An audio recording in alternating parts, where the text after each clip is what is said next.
there, it's Max Allen. We're here for our first of many, hopefully to come, new Video Tuesday special, the Big Walnut Sessions. I've invited some friends of mine out to do a little jamming and do some questions and answers, and we'll see how it comes. So come on inside and we'll check it out.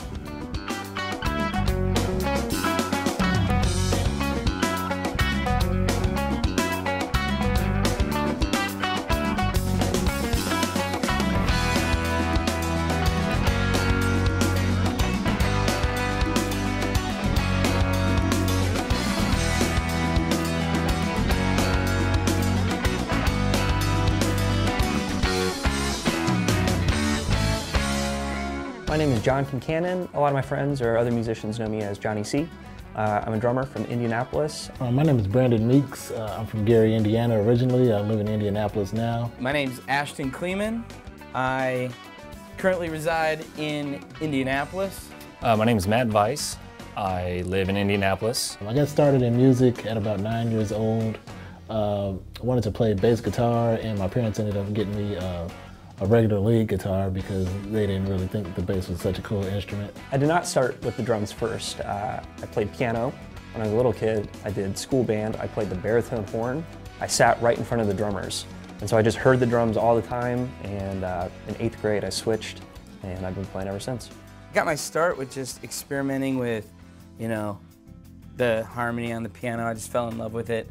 So I was probably about 5, 6 years old, started taking lessons. And I got started with music when I was about 5 or 6 years old. I played piano as a kid, and that led into middle school and high school bands. And then I ended up going to Ball State. They have a music technology degree. When I finished with school, was able to move to Indy and started finding work as a live sound engineer, which was a little new at the time, but it was work and paying my rent, so I stuck with it, and then I started meeting a bunch of different bands and all these musicians around and realized I liked it. The music scene in Indy, I think, is really starting to blossom, especially in the most recent years with like the Renaissance down in Fountain Square. There's a lot more music venues than there was like 10 years ago when I first moved to town. Yeah, I think it's great. I think there's plenty of great venues downtown and in the Fountain Square region, and then you've got Broad Ripple. We do have a couple of dueling piano bars, and it's like there are a few places where you can go sit and listen to live music, and that's awesome, I think. The Indianapolis scene is, I don't want to say it's unique because other cities have it. I think it's closer to something like Nashville where it's friendly. People are trying to get more work to happen, and it's positive. People want the scene to grow, establish like bars and breweries and different restaurants and all this. Like, people are still bringing out live music, and I feel like I've been seeing more of it in the last 5, 6 years. So it's been happening as more people come to Indy. Well, it's kind of weird. I have one foot in the the cover band world and another foot in the original artist world. So some nights I'm playing with a singer-songwriter. I played a few weekends ago with a guy named Steve Bowler and also a girl named Katie Peterson. So these two were on the same bill, and I played drums for both sets. So when I was at that show, it was at the Hi-Fi down in Fountain Square, had a packed room. It was Steve's album release show, so I had a really awesome experience there.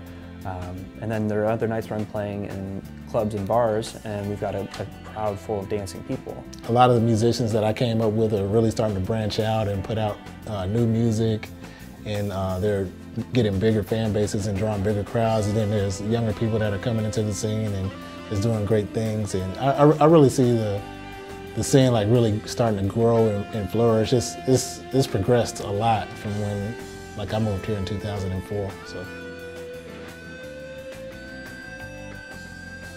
I first heard about Big Walnut Studios from Max Allen, of the Max Allen Band, and after seeing it once or twice, I was able to finally come out and work on a recording project with him for the band and really get a sense of what the studio sounds like. Big Walnut, and it was kind of this legendary studio in the forest somewhere. I had no idea what it was.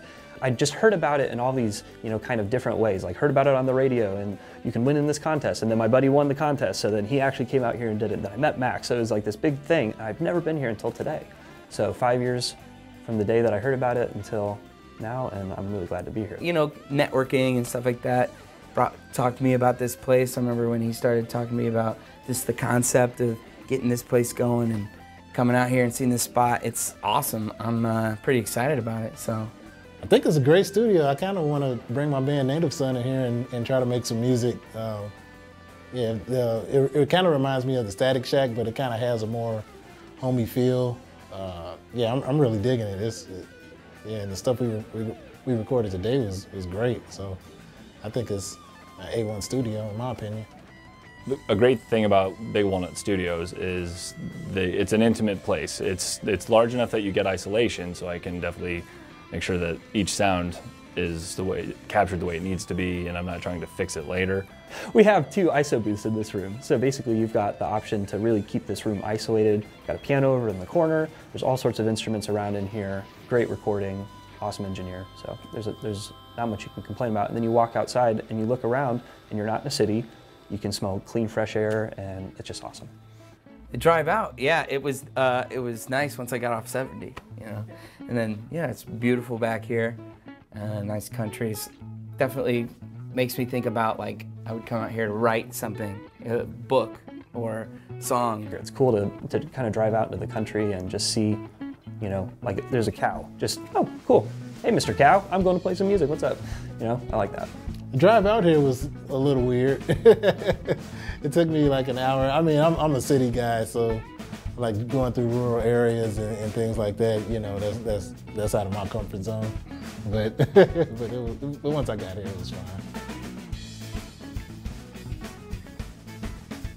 When Max told me they were recording Higher Ground by Stevie Wonder, that got my mind thinking back to just I have a Stevie Wonder #1's kind of greatest hits album of 20 of his greatest hits throughout time, and I really started listening to it a lot.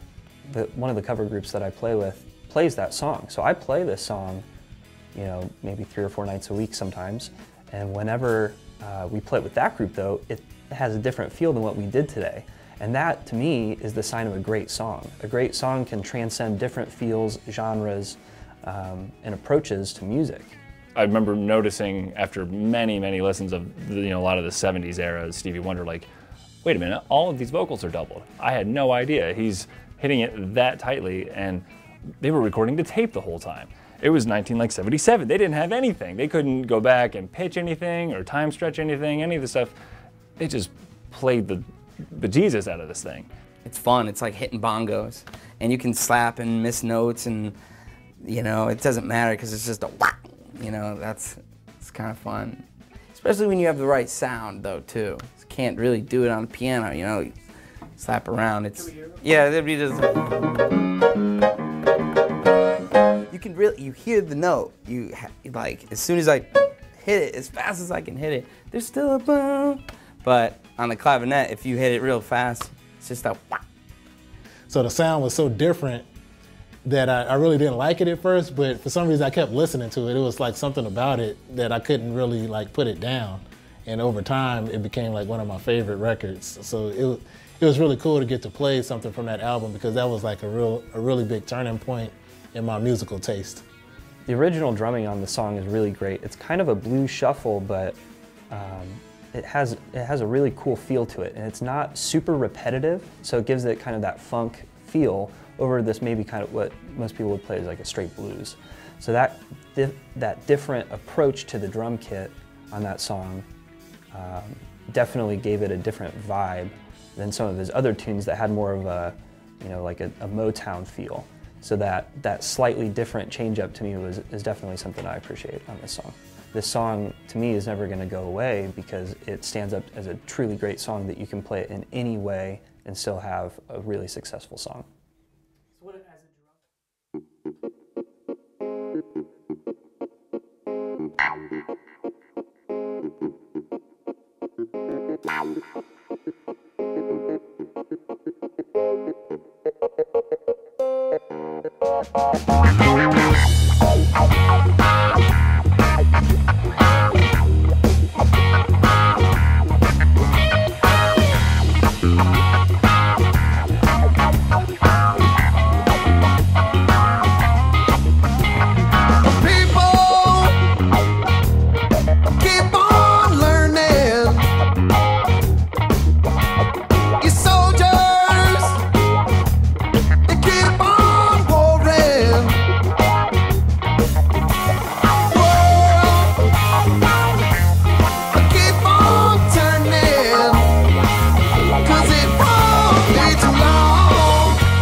Projects I'm involved in right now include 2 albums that I'm working on. One's going to be a hip-hop instrumental album. The other one will be an acoustic jazz album. I plan to put those out this fall. Haven't quite named them yet, but I'll be keeping information on social media. I'm also involved with the Rob Dixon Quartet. We play every Monday at the Chatterbox at 8 o'clock. We're also talking about doing some recording soon, so be on the lookout for that. My band Native Son has a show coming up at the end of September. We're going to be at the Mousetrap on September 30th at 10:30 p.m. So we definitely want to see as many people out as we can. It's a great band and we're going to play some great music that night. We got some new stuff that we're presenting. So definitely come check us out at the Mousetrap on September 30th. The best place to go to find out about my music is to go to brandonmeeksmusic.com. That's my website. I update it several times a week, so you can find out anything I'm doing just right there on the website.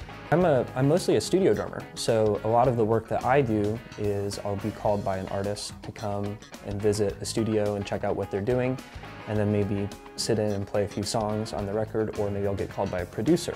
So a lot of the artists that I work with are people that you may have heard of or you may not have heard of. So for a period of time I was playing with a guy named Chris Wilde down in Nashville.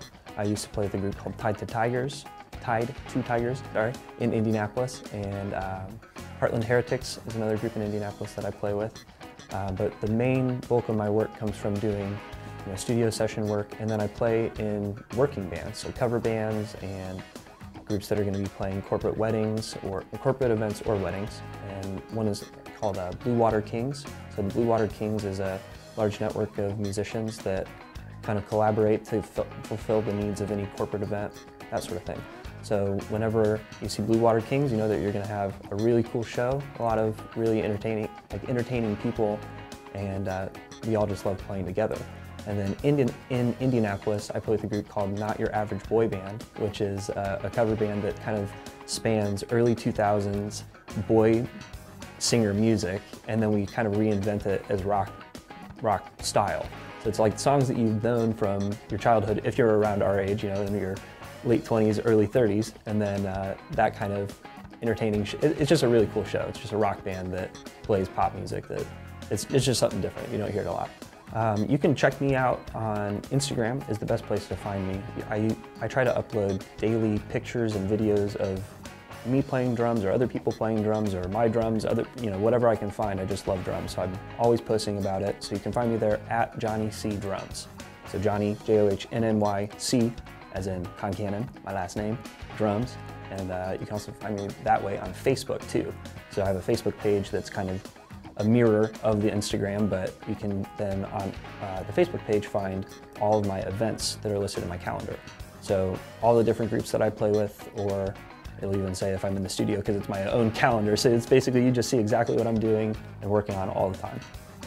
Kind of projects that I am involved in include playing at church with Brandon Meeks, who played bass today, and I play with a few groups in college that kind of transferred over when I moved to Indy.